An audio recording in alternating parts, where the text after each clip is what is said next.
पाकिस्तान सह मैच को भारत करिबो बॉयकट। हाँ आज्ञा, देशव्यापी एमिति किछि खबर एबे सुनिबा को मिलुछि।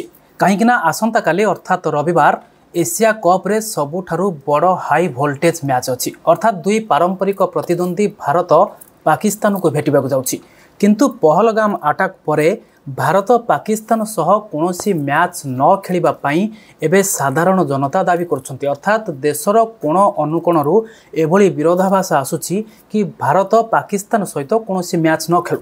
पहलगाम अटैक परे भारत पाकिस्तान सहित अनेक प्रकार संपर्क को बंद कर दैछि। जेमिति नियाठू आरंभ करी वाणिज्यिक संपर्क एवं पानी मध्य बंद करिछि, सेमिति भारत सहित मैच को मध्य पाकिस्तान सह भारत भीतर थिबा मैच को बंद करा जाऊ। एनै देशव्यापी साधारण जनता माने विरोधर स्वर उठाइछन्ति। तेबे देखा जाऊ आसंता काली मैच भारत पाकिस्तान मध्य अनुष्ठित हेउछि ना भारत एहाको बॉयकट करुछि।